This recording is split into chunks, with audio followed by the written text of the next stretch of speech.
Nosso país tem um histórico de utilização do ferramental jurídico como um instrumento de perpetuação das assimetrias econômicas e sociais. Mas o direito é mais que isso. O curso de Direito da Unifesp é o primeiro curso público e gratuito de direito criado na região metropolitana de São Paulo em quase 200 anos.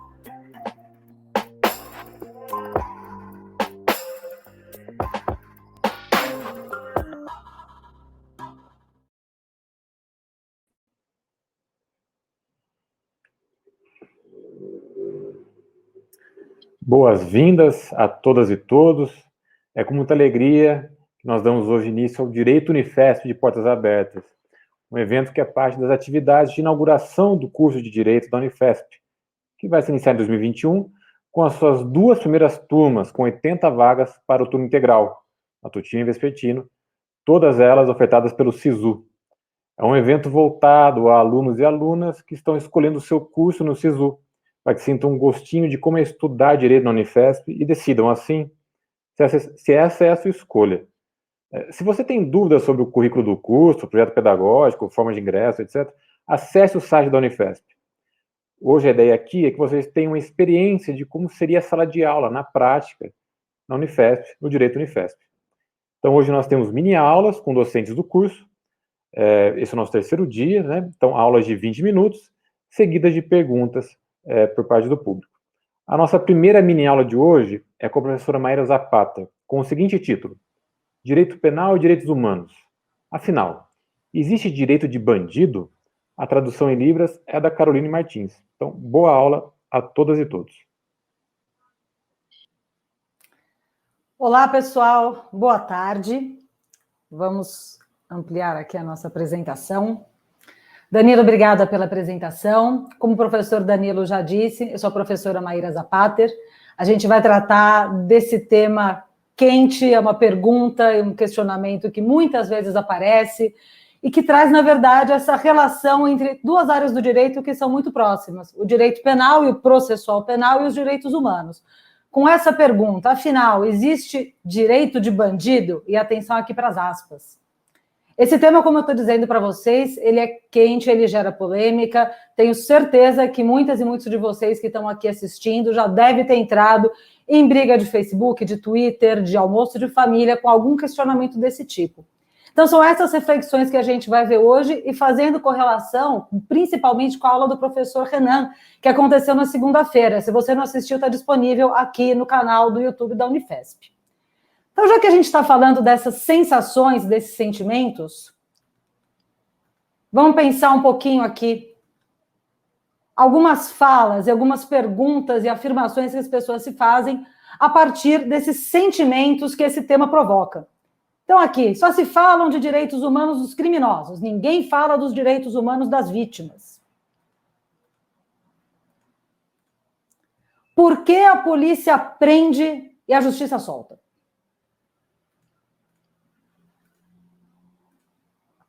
Mas se todo mundo já sabe que o cara é culpado, por que eu não posso deixar preso logo depois do crime? Afinal, direitos humanos são direito de bandido? É isso que a gente vai procurar refletir.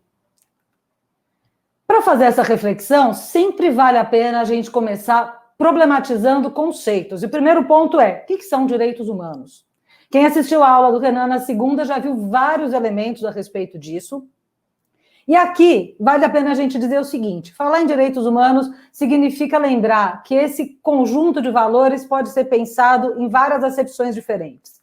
A gente pode pensar nos direitos humanos na sua acepção filosófica, então a gente vai ter filósofos tratando desse tema.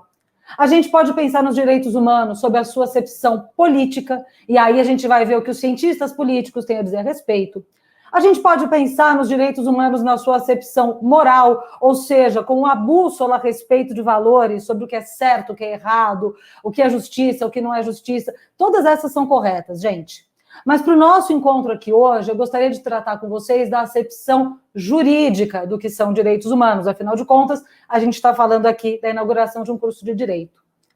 Quando a gente pensa na acepção jurídica dos direitos humanos, a gente está falando de um conjunto de normas jurídicas E aqui eu faço um pause. Professor, aqui que são normas jurídicas. Vamos lá. Normas jurídicas são aquelas normas, aquelas regras de convivência que são, 1, produzidas pelo Estado, pelo Poder Legislativo, e 2, regras que, quando são quebradas, quando são violadas, podem ser exigidas do Poder Judiciário. Então, um exemplo bem rápido aqui, a gente está perto do feriado da Semana Santa. Pessoas que são da religião católica, via de regra, não comem carne na Sexta-feira Santa. Isso é uma regra religiosa. Quem adota essa regra religiosa pode, num tribunal, exigir que esse tribunal determine que todo mundo não pode comer carne na Sexta-feira Santa? Não, isso não é uma regra jurídica. Isso é uma regra religiosa. As regras jurídicas, diferentemente disso, podem ser cobradas do Poder Judiciário. E os direitos humanos, portanto, vão representar a positivação, colocar por escrito esses valores discutidos na filosofia, na ciência política, nas questões de moral, nas questões de ética, e vão ser postas em regras jurídicas. Fecho parênteses. Muito bem. Essas normas jurídicas estabelecem que existem direitos que são fundamentais, e esses direitos valem para toda e qualquer pessoa. Basta ser pessoa para ter direito a ter direitos. Esses direitos podem ser individuais, podem ser pensados de forma individualmente considerada, que é o direito à vida, o direito à liberdade, o direito à igualdade, direito de propriedade, direito à segurança. Esses direitos individuais são os previstos no artigo 5º da nossa Constituição Federal. Mas esses direitos também podem ser pensados na sua acepção de direitos sociais, como o direito à saúde, à educação, à previdência, direitos trabalhistas. Pois é, tudo isso são direitos humanos. Muito bem. Esses direitos vão ser critério para a gente produzir e aplicar todas as leis, todas as normas que compõem o ordenamento jurídico. Vocês perceberam que eu falei em Constituição agora há pouco, né? Esses direitos estão previstos na Constituição e a Constituição, ela está acima de todas as normas. Então, quando a gente fala de leis estaduais, leis federais, portarias, leis municipais, tudo isso tem que ser feito de acordo com os critérios que a Constituição estabelece, dentre os quais talvez o mais importante seja esse, que os direitos humanos fundamentais são o norte. Aliás, a própria Constituição fala que esses direitos são fundamento da República. A dignidade da pessoa humana é o fundamento da República Brasileira. Qual a finalidade da gente ter esses direitos previstos dessa forma tão solidificada em ordenamento jurídico? É assegurar que esses direitos não podem ser suprimidos, mesmo quando restringidos. Opa, Maíra, peraí, você está falando então que o direito humano pode ser restringido? É claro que pode, gente. O que a gente não pode é suprimir. Todo mundo aqui, para exercer seus direitos, precisa exercê-los até um determinado ponto para que outra pessoa possa exercer também. Então, a minha liberdade de ir e vir termina no direito à inviolabilidade do domicílio de outra pessoa. Eu não posso invadir a casa de alguém e falar, olha, estou aqui exercendo minha liberdade de ir e vir. Então, são essas regras que a Constituição e a legislação vão trazer para dizer, olha, a gente não pode, em hipótese alguma, retirar esses direitos, mas a gente pode balizar limites para exercer cada um deles. Muito bem. Assim sendo, o que é o direito penal? Vimos o que são direitos humanos, vamos pensar o que é o direito penal. Também vai ser um conjunto de normas jurídicas. Mas aqui a gente está falando de normas que determinam quais condutas são consideradas crimes e quais são as penas previstas para quem praticar essas condutas. Ou seja, o direito penal é o conjunto de normas que define as condutas em que eu vou ter ali situações em que o Estado pode, excepcionalmente, restringir meu direito à liberdade. Pensa aqui comigo. Se eu pratico a conduta do crime de furto, está prevista no artigo 155 do Código Penal. O Código Penal, aliás, é a principal lei, a principal norma jurídica que vai tratar de crimes, vai tratar de direito penal aqui no Brasil. Existem várias outras, mas o Código Penal é a principal. Então, o artigo 155 do Código Penal vai dizer: subtrair para si ou para outra em coisa alheia móvel. Juridiquês é lindo, né, gente? Um arraso, esse jargão. Essa é a conduta do crime de furto. E o Código Penal vai lá dizer pena de 1 a 4 anos e multa. O que o Código Penal está dizendo? Olha, excepcionalmente, o Estado pode te prender por um período que vai variar de 1 a 4 anos se você praticar essa conduta. É a exceção que está prevista ali, porque a liberdade é a regra. Dessa forma, nós temos que o direito penal tem por finalidade preservar o máximo possível da liberdade do cidadão, mesmo no caso de uma restrição excepcional. Em regra, ninguém pode me prender, salvo se eu praticar um crime. E tem que estar previsto na lei exatamente que conduta é essa e qual é a pena prevista. Mas e o direito processual penal, então? Do que ele trata? Direito processual penal é o conjunto de normas jurídicas que regulam o procedimento para aplicação da pena pelo sistema de justiça criminal. Ou seja, o nome já está indicando para a gente, né? O processo penal. Mas o que é o processo penal? O processo penal é o nome que a gente dá à sequência de atos que são realizados em etapas, e essas etapas têm que ser obrigatoriamente seguidas de forma igual para toda e qualquer pessoa acusada de praticar um crime.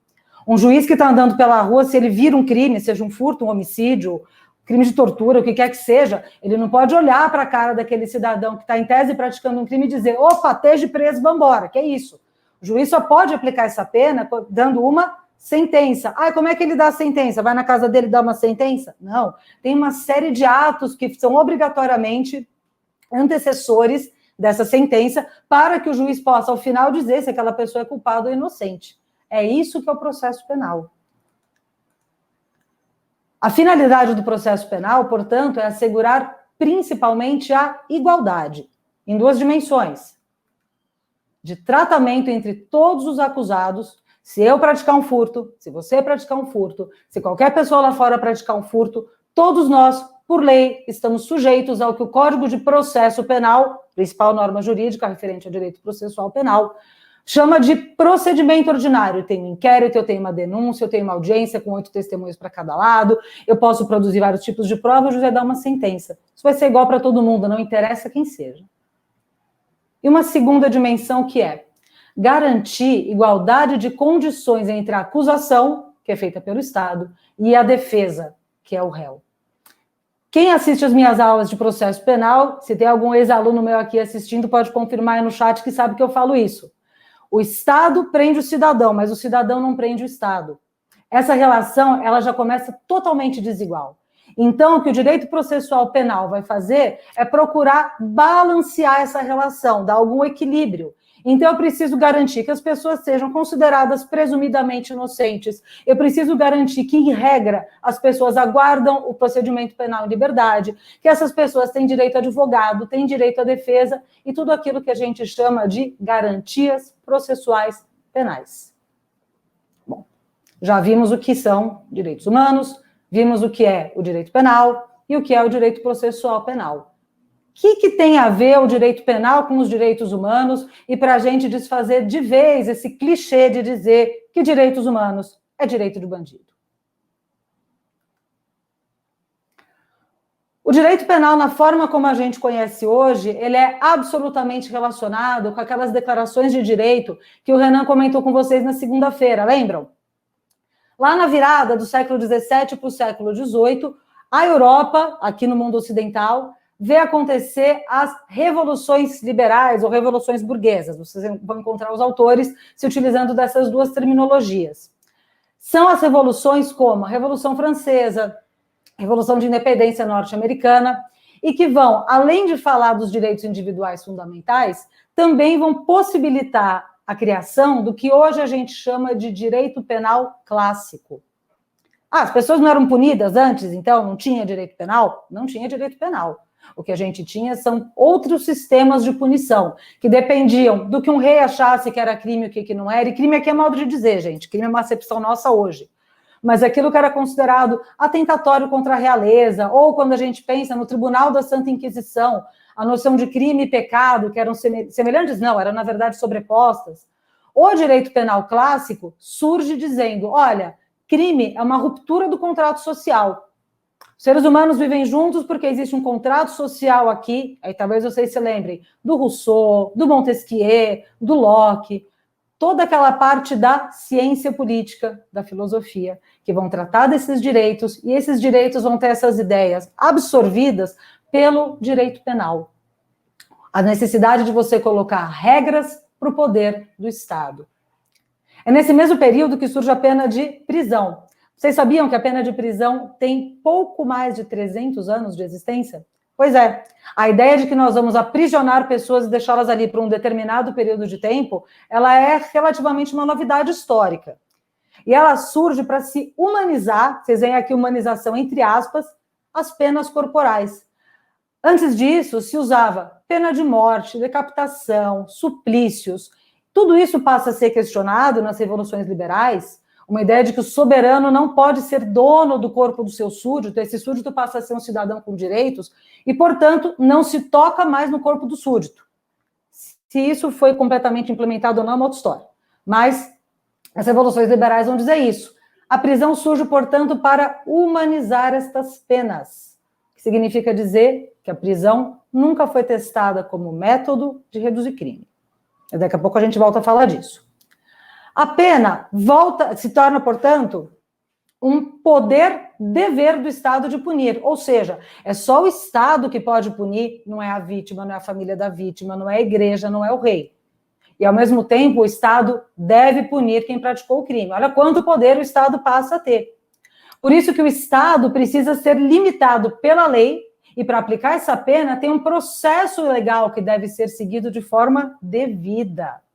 Talvez várias e várias de vocês já tenham visto no jornal essa expressão, né?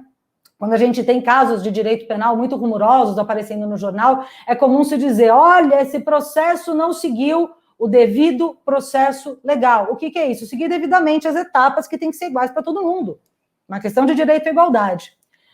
As declarações de direito de Virgínia, lá dos Estados Unidos, de 1776, e a Declaração de Direitos do Homem e do Cidadão da França, da Revolução Francesa, já continham previsões relativas a direito penal.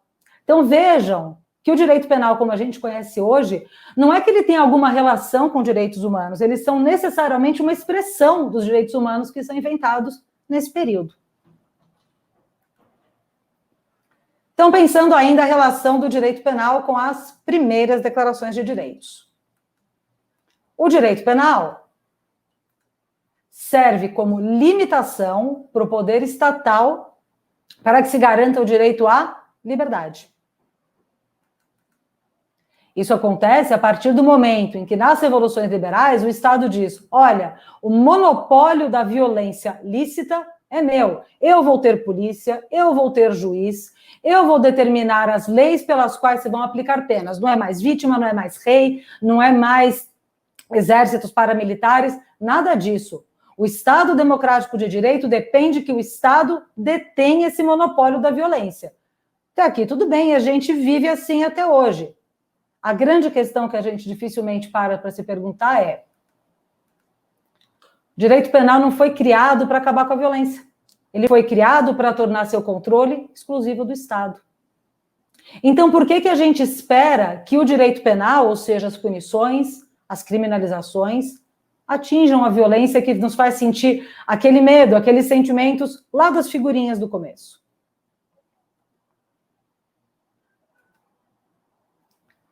Aqui vocês veem uma modificação da bandeira francesa com o lema da Revolução Francesa, a liberdade, igualdade e fraternidade.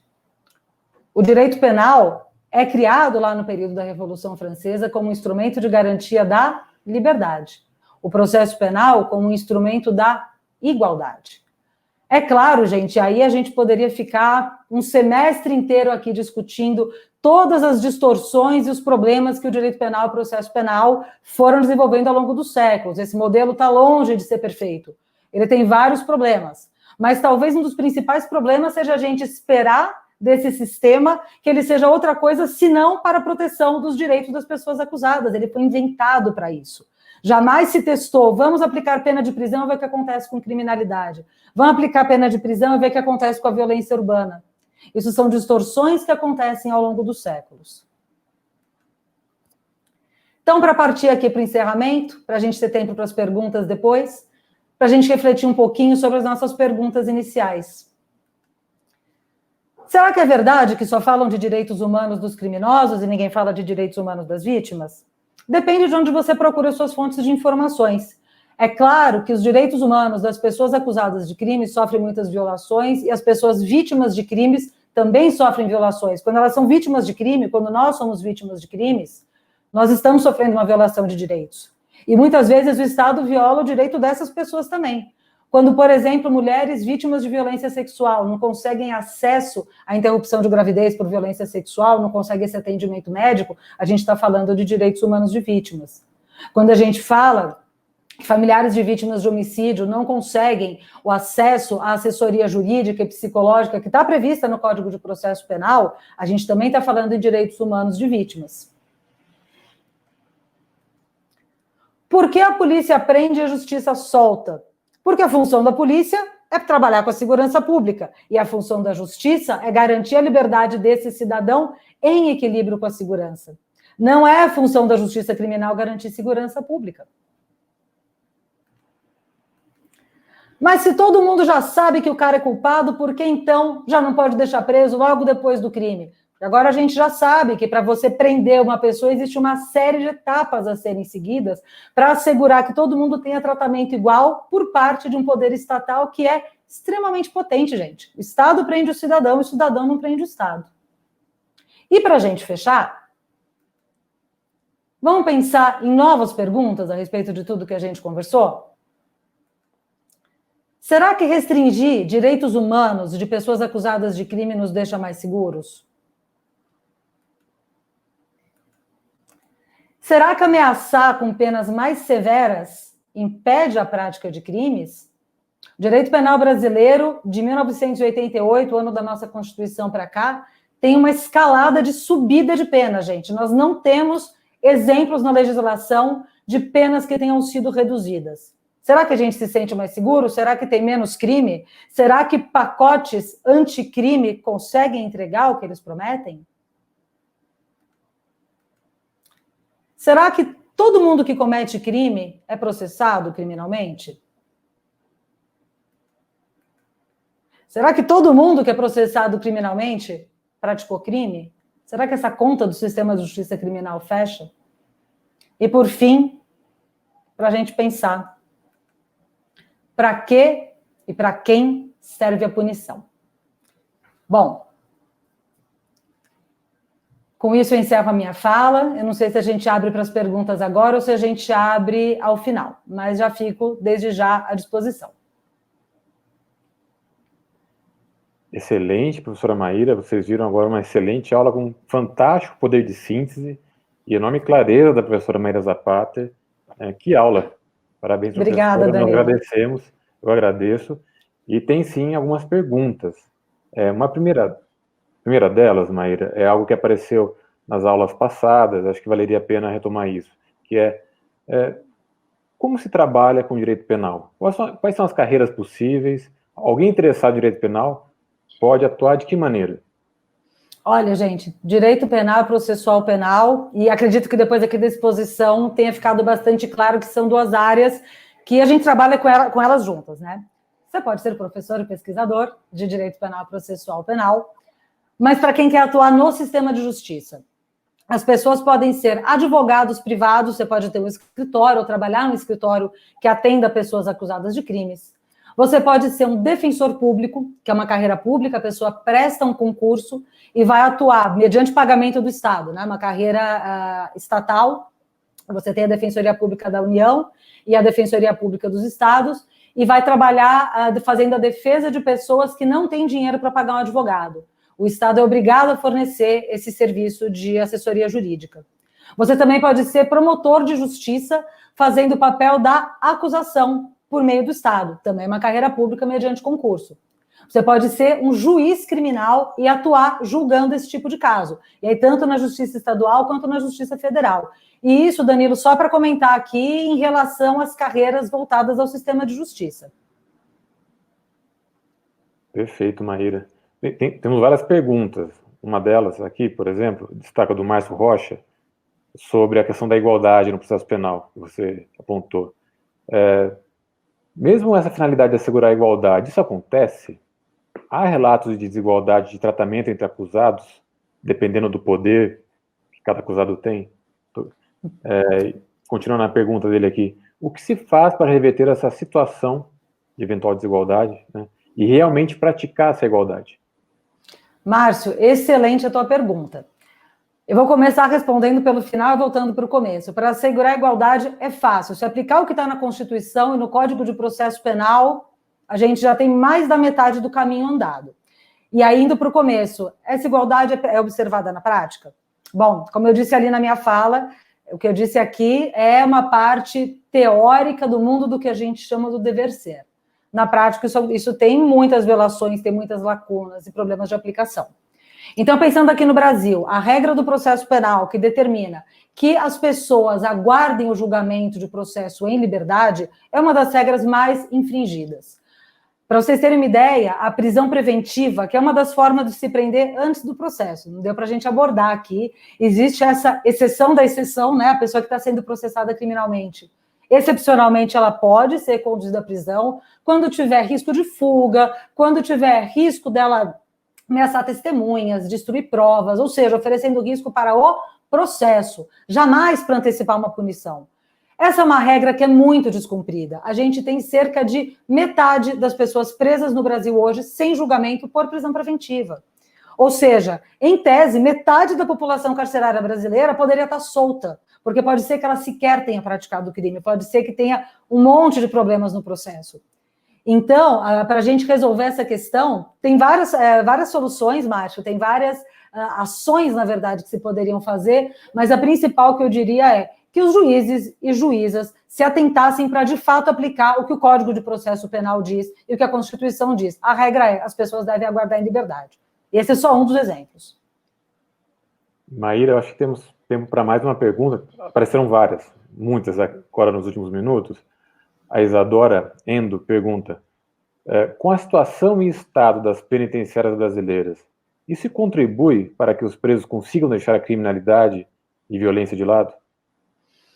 Isadora, outra pergunta de $1 milhão, né? De como a gente soluciona essa situação. Tem muitos estudos que demonstram, com dados bastante fartos, o quanto esse processo de encarceramento ele mais contribui para aumentar a criminalidade e aumentar a violência do que o inverso. Né? Em especial, levando em consideração a condição carcerária brasileira, vocês encontram informação bastante farta sobre isso, por exemplo, no site do CNJ, Conselho Nacional de Justiça, tem livros em PDF que vão falar sobre isso, não preciso me estender aqui.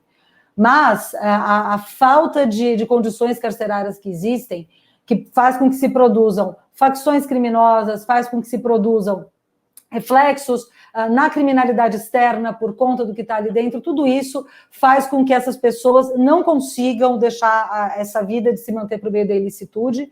E, além disso, todo o estigma que existe sobre os egressos, né, egressos e egressas, as pessoas que saem do sistema carcerário, que faz com que seja muito difícil que essas pessoas se insiram novamente no mercado de trabalho.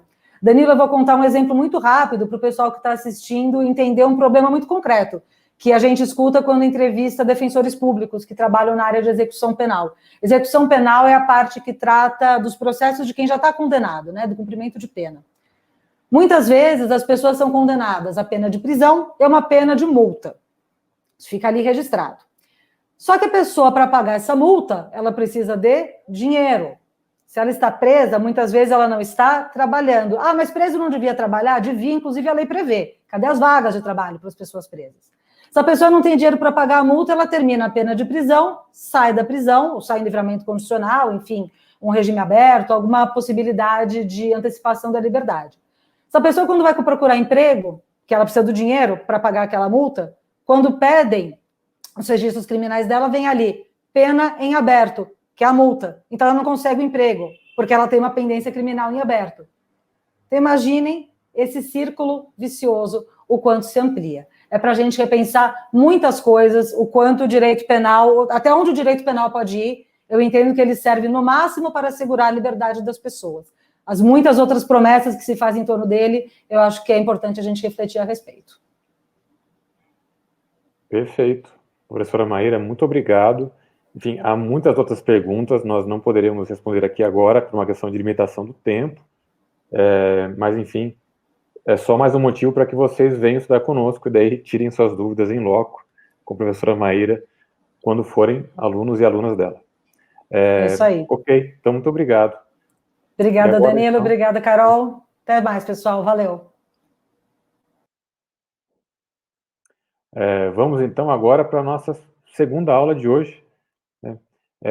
Agora com o intérprete de Libras Vinícius, teremos uma aula de Direito Internacional. Temos aqui a aula com o professor Daniel Campos de Carvalho, o decano do nosso departamento de Direito, e o Daniel Carvalho vai falar conosco hoje sobre o prazo de validade do direito internacional. Daniel, prazer ter você aqui. Olá, pessoal. Obrigado, Danilo. Boa noite. Eu sou o Daniel Carvalho. Eu queria... Acho que vocês estão conseguindo ver aí na tela, né?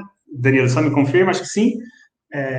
Eu queria, antes de mais nada, agradecer a oportunidade, né, de ter essa interlocução. Eu tenho a honra de ser professor desse curso de Direito da Unifesp, de fazer parte desse projeto, que é um projeto único, de um grupo com muita gente tecnicamente competente e comprometida com o ensino de qualidade, né?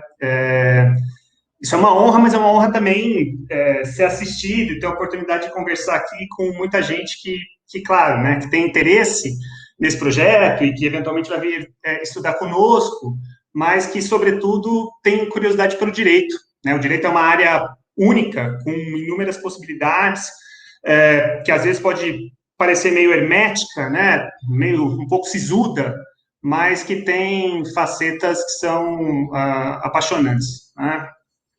A essa altura, com 3 dias de evento, vocês já perceberam que várias das características desse curso, elas transparecem nas aulas, né? Um curso que prestigia percursos formativos distintos, que aproxima extensão e pesquisa, que propõe formas criativas de lidar com a prática jurídica e que tem, sobretudo, um compromisso de não apenas entregar uma formação jurídica, uma formação técnica de qualidade, né, que, claro, isso não é pouco, mas é o mínimo, mas, mais que isso, é um curso que promove um ambiente de ensino e aprendizagem que joga luz, né, nas repercussões sociais do direito, como é possível usar crítica e criativamente o direito, e como o direito pode ser recrutado para garantir transformações nas condições de vida, especialmente das pessoas mais vulneráveis. O tema da nossa aula dialoga visceralmente com esse último aspecto, né?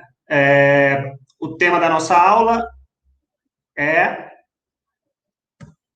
o prazo de validade do direito internacional, né?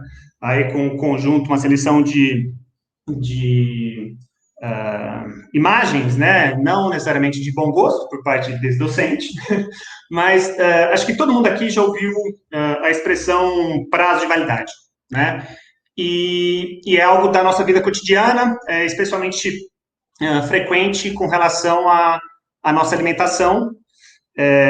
Prazo de validade remonta a uma ideia de temporalidade, né, de uma janela de oportunidade, mas, mais que isso, validade em si é um conceito técnico da teoria do direito, né?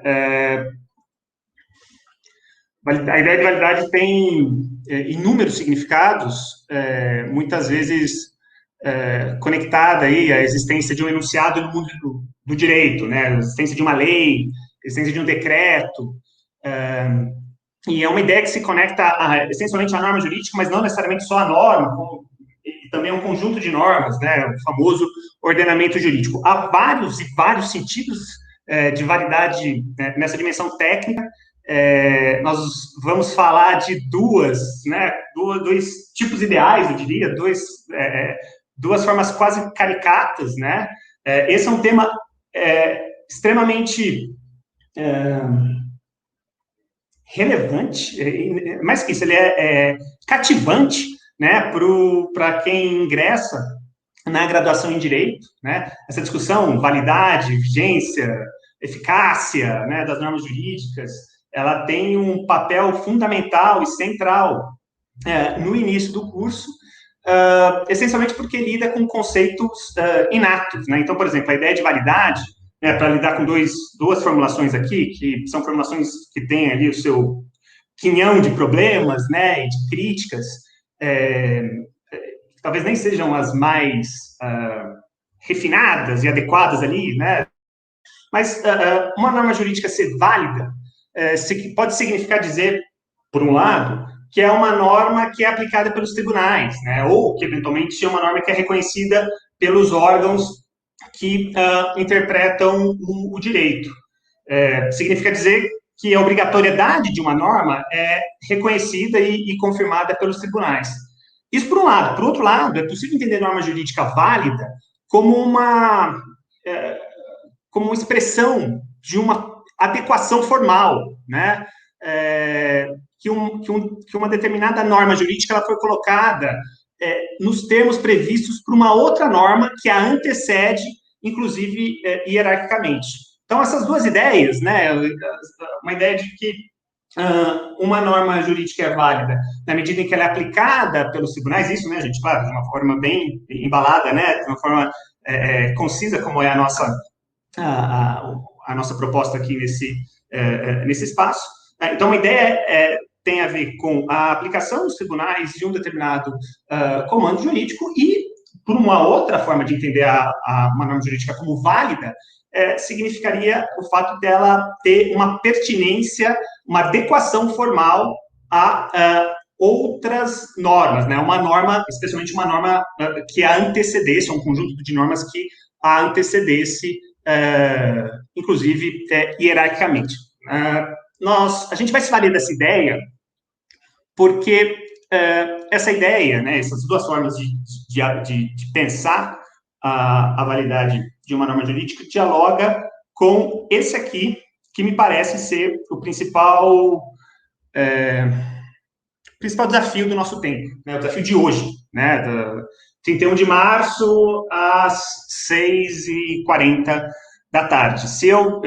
A gente está aqui na apresentação, eu não consigo ver ali as discussões no chat, mas eu tenho certeza, se eu perguntar para vocês aqui qual que é o principal desafio do nosso tempo, certamente a resposta vai ser essa aqui, né? Vacina, que reflete uma urgência com relação a uma crise sanitária de proporções globais que a gente vive hoje, e a vacina não é um fim em si mesmo, né, mas é vacina no braço, né, ou seja, uma situação concreta em que haja imunização em larga escala e de forma indiscriminada, não só no nosso país, mas ao redor do globo. No mundo de hoje, há estados nacionais que têm uma média de vacinas aplicadas, né, com ao menos uma dose, de 100% da sua população, né? São poucos os países nessa situação, mas, por outro lado, há uma grande massa de estados nacionais que não viram uma ampola de imunizante, né? Há países com estoque de imunizante como reserva estratégica, né? No caso dos Estados Unidos, com a vacina da Oxford AstraZeneca.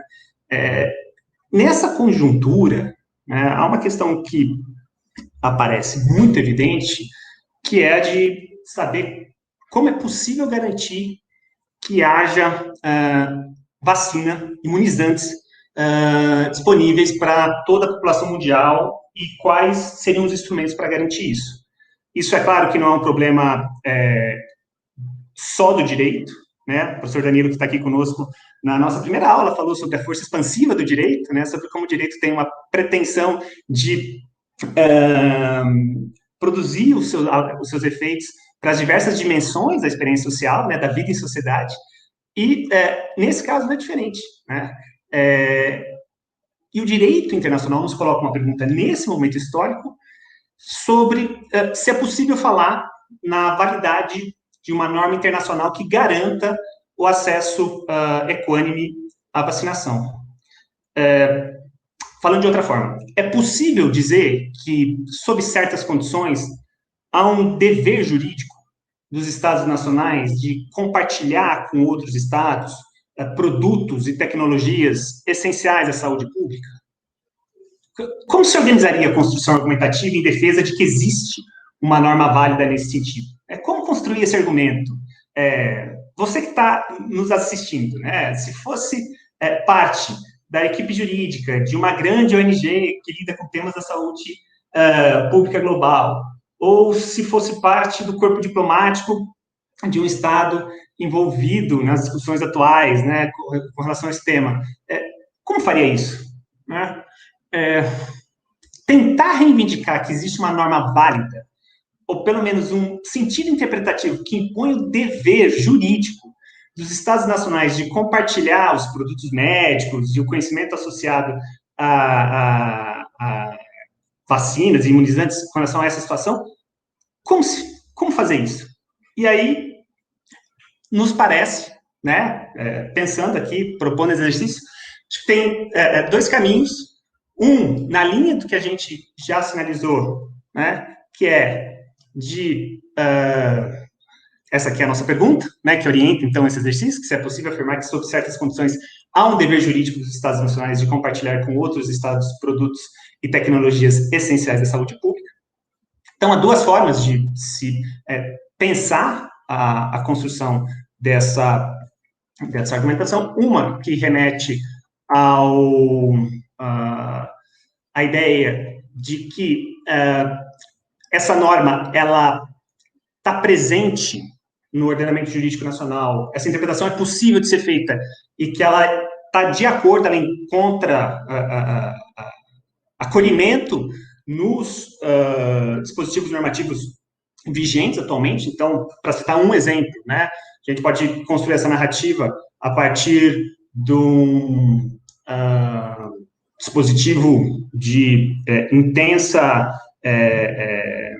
recepção e penetração no plano internacional, né, que é o Pacto de Direitos Econômicos, Sociais e Culturais, né, de 1966.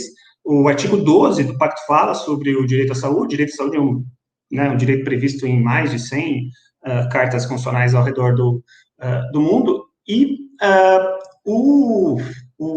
esse dispositivo, o artigo 12, né, só lendo aqui a parte que está destacada, ele diz que as medidas que os Estados-partes do presente pacto deverão adotar com o fim de assegurar o pleno exercício desse direito, o direito à saúde, incluirão as medidas que se façam necessárias para assegurar, né, e a prevenção e o tratamento das doenças epidêmicas, endêmicas, profissionais e outras, bem como a luta contra essas doenças e a criação de condições que assegurem a todos assistência médica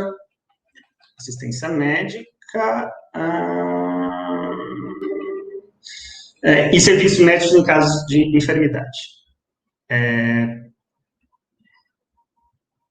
Esses deveres, né, que os Estados assumem, por exemplo, no Pacto de Direitos Econômicos, Sociais e Culturais, são deveres principalmente dos Estados com as suas comunidades nacionais, com a população que está no interior do seu território. Mas é possível conectar esses compromissos num sentido mais amplo, uma chave de uma obrigação, de um dever de cooperação internacional de um Estado pelo outro. Esse é um dever posto pelo direito internacional, por exemplo, no artigo 15, no artigo 2º desse mesmo tratado, mas também no artigo 1º da Carta de São Francisco, que é o tratado que criou a Organização das Nações Unidas.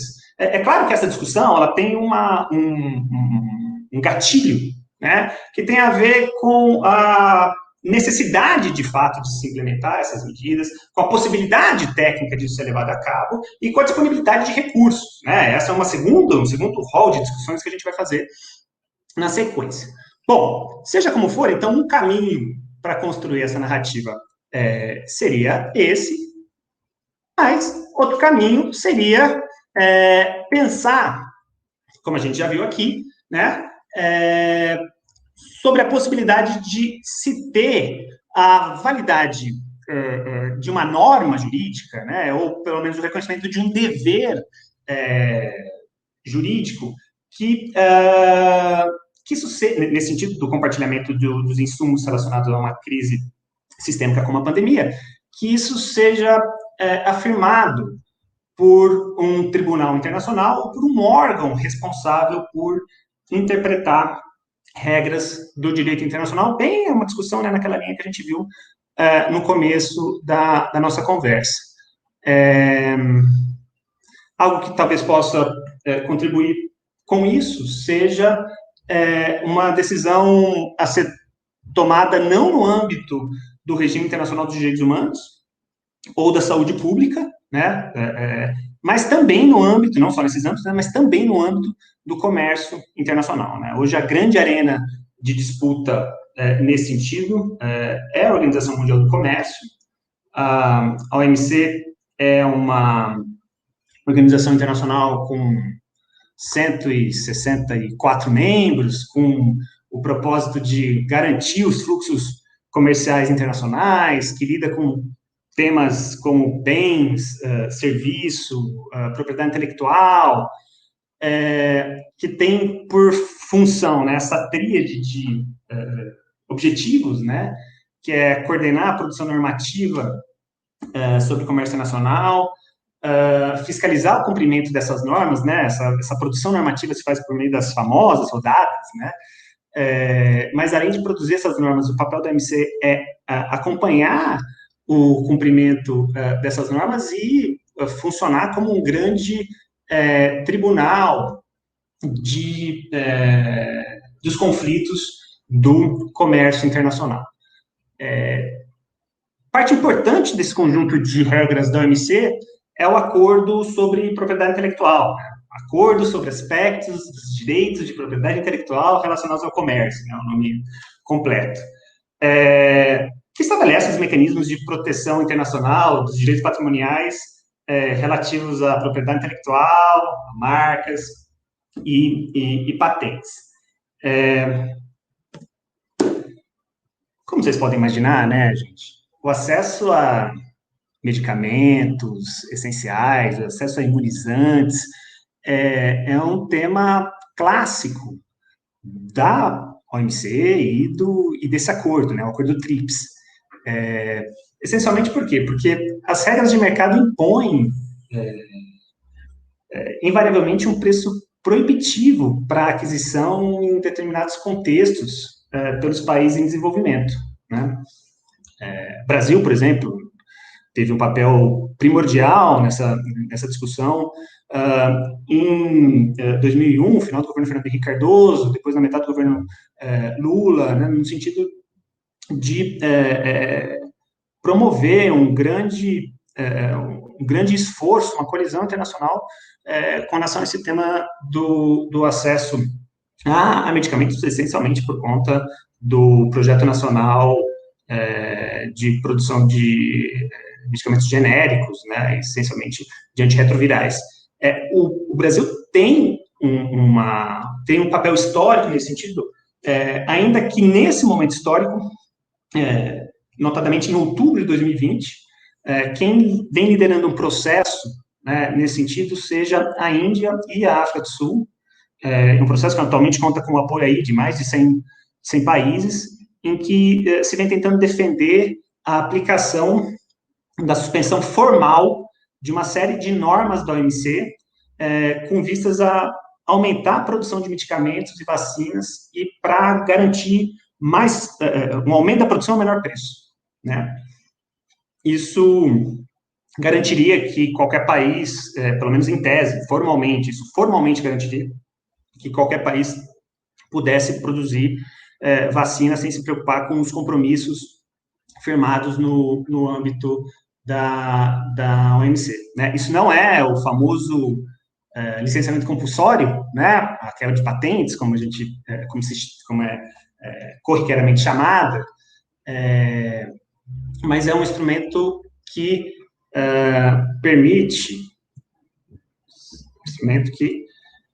um instituto que permite a dispensa formal do cumprimento de uma ou mais obrigações da OMC durante um determinado período, né, mediante algumas circunstâncias excepcionais, como não poderia deixar de ser caracterizado o atual momento em que vivemos.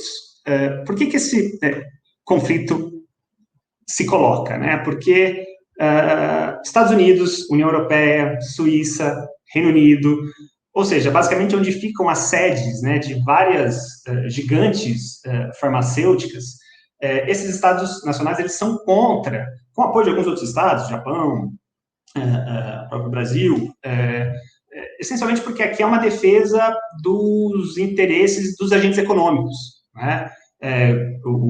A defesa, né, contra a aplicação de um waiver, nesse caso específico, por parte da maior desses estados, em quase a sua totalidade, é na chave de que, olha, aplicar essa suspensão desses direitos e garantias do acordo TRIPS significa, basicamente, direitos e garantias patrimoniais, significa, basicamente, que haveria um desincentivo à inovação, né? Enquanto, por outro lado, Índia e África do Sul argumentam que há uma capacidade ociosa de fabricação de vacinas não utilizadas no mundo e que esse arranjo permitiria uma colaboração constante na produção e fornecimento de produtos e tecnologias, né? É claro que Índia e África do Sul também tem seu conjunto de interesses nacionais envolvidos, né? A Índia é uma grande potência do setor farmacêutico, né? E essencialmente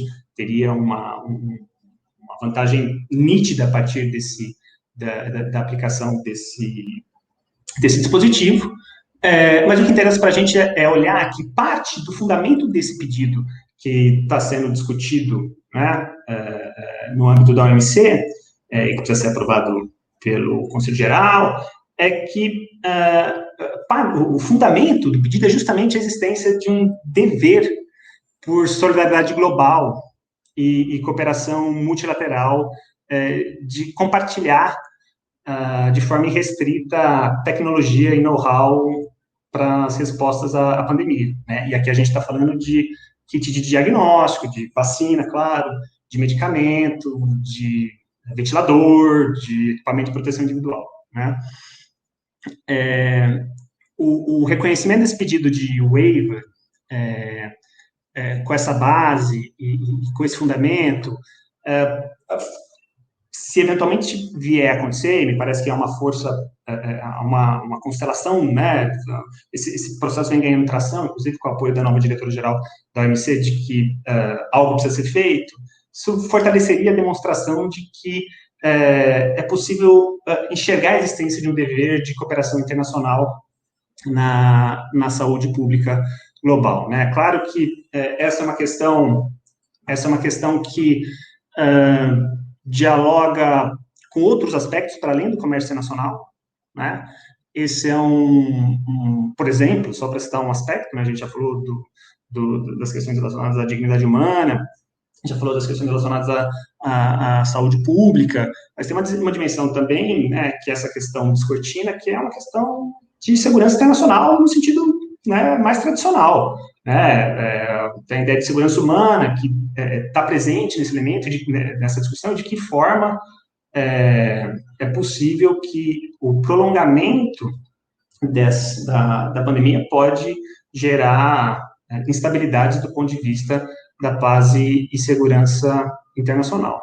Enfim, essencialmente, né, se a gente considerar que há países na iminência de se constituírem uma bomba biológica, né, que pode claramente afetar aí a estabilidade internacional. Enfim, para terminar, eu gostaria de voltar ao título dessa nossa conversa, né? Prazo de validade do direito internacional. É claro que isso faz um jogo de palavras, né, com validade no sentido da teoria do direito, e prazo de validade na nossa linguagem corrente, e tem a ver com essa ideia, né, de prazo de finitude, né, prazo para que algo dê certo, prazo para que algo funcione, e assim eu gostaria de pontuar que o sistema internacional tem janelas de oportunidade, né? O sistema internacional, por exemplo, perdeu uma dessas janelas para estruturar um sistema vigoroso do comércio internacional lá nos anos 40, né? 44, de 44 a 48, mais ou menos, e passou décadas depois disso até conseguir estruturar um sistema maduro, né? Que foi na metade dos anos 90. Mudando de exemplo, né? Projeto de integração europeu, por exemplo, teve uma janela curta no pós-Segunda Guerra, né? Nos anos seguintes, ali na década seguinte, em 51 com o Tratado de Paris e 57 com os Tratados de Roma, que criaram ali um processo de integração que, com certeza, não teria se realizado. Né? Havia uma janela de oportunidade, era uma ideia que tinha prazo de validade. Né? Tinha uma janela de oportunidade que, se ela não fosse posta em tração, ela não desabrocharia. Né? Porque nos anos 60, né, Charles de Gaulle tinha outra percepção do que era o interesse nacional francês, nos anos 70 teve a eurosclerose, então isso não seria possível também nesse momento. Mas por que eu estou falando isso? Porque, atualmente, tem a questão que tem um prazo de validade estourando, né? Para além da questão do direito ambiental e da estruturação de um regime sólido com mecanismo de acompanhamento e fiscalização, a estruturação de um regime jurídico internacional de acesso a medicamentos essenciais e a vacinas. Né? Esse é um tema importante, porque mostra os desafios típicos do direito internacional, mas, para além disso, esse é um caso emblemático para a gente aqui, no Portas Abertas, nesse momento, para quem está pensando em estudar direito conosco, porque esse é o tipo de problema, é o tipo de situação concreta em que nós vamos trabalhar em sala de aula, ainda que de uma forma muito mais interativa, simulada, em equipe. Então, esse tema é um tema interessante e dialoga com a natureza do nosso curso por isso, porque porque traz um diálogo com outras áreas para além do direito, né, com a economia internacional, um tema que lida com política internacional e que joga luz na possibilidade que você, enquanto aluno, enquanto aluna nossa, se quiser aprofundar os seus estudos em alguma dessas áreas, nosso curso faculta que você curse disciplinas eletivas em outras graduações da nossa universidade e no nosso campus, por exemplo, no curso de Economia, no curso de Relações Internacionais. Né? E, por último, esse é um tema que se conecta com esse curso, porque permite a interação com uma dimensão óbvia, para fora, né, para além dos muros da universidade, permite um diálogo com um tema urgente, candente, necessário da nossa sociedade. É isso.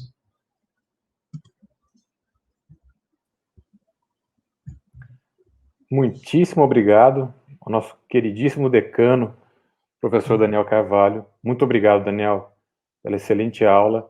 Um assunto mais atual impossível. E, enfim, é muito legal que todos os alunos e alunas futuros alunos e alunas possam ver o quanto que todas as áreas do direito, em todas as áreas do direito, nós temos essa enorme preocupação em trazer temas atuais em sala de aula. Muitas perguntas também. Uma delas,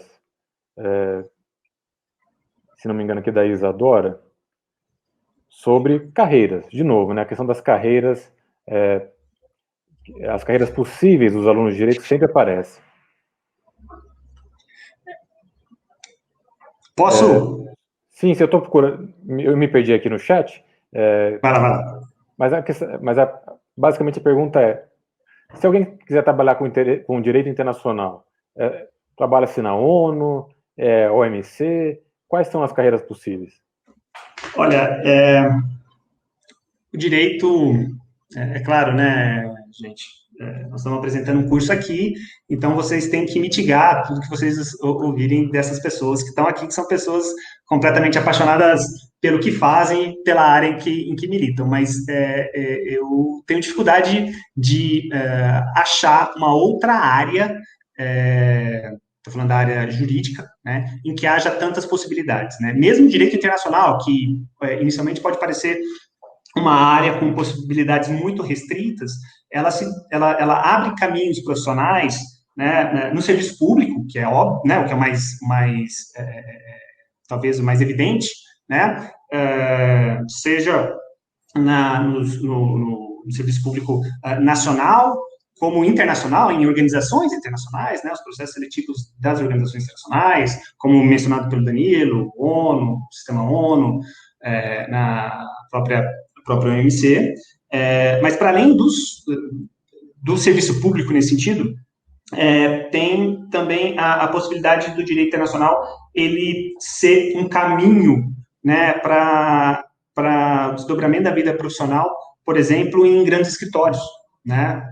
Direito, não, e não necessariamente direito internacional privado, né? Nesse sentido que a gente costuma lidar dos contratos internacionais, também no âmbito do direito público, né? Muito, a gente falou aqui da OMC, não entramos na discussão específica do órgão de solução de controvérsias da OMC, mas boa parte, a maior parte, né, da produção técnica, da defesa, né, e dos aportes, da assistência jurídica dos estados nas disputas no órgão de solução de controvérsias da OMC são feitos por escritórios privados, né? Então, tem essa possibilidade, né? E além do público, né, da dicotomia tradicional, né, da esfera pública e da esfera privada, tem também a dimensão do terceiro setor, né?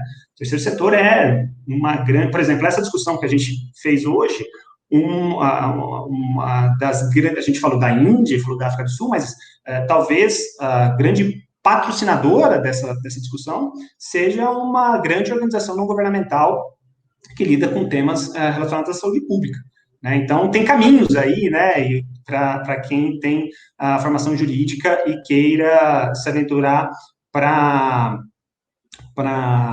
os ramos da vida internacional, inclusive a pesquisa, né, e a vida na academia, e para além da questão do exercício docente, né, nos centros de pesquisa específicos voltados para áreas do direito internacional.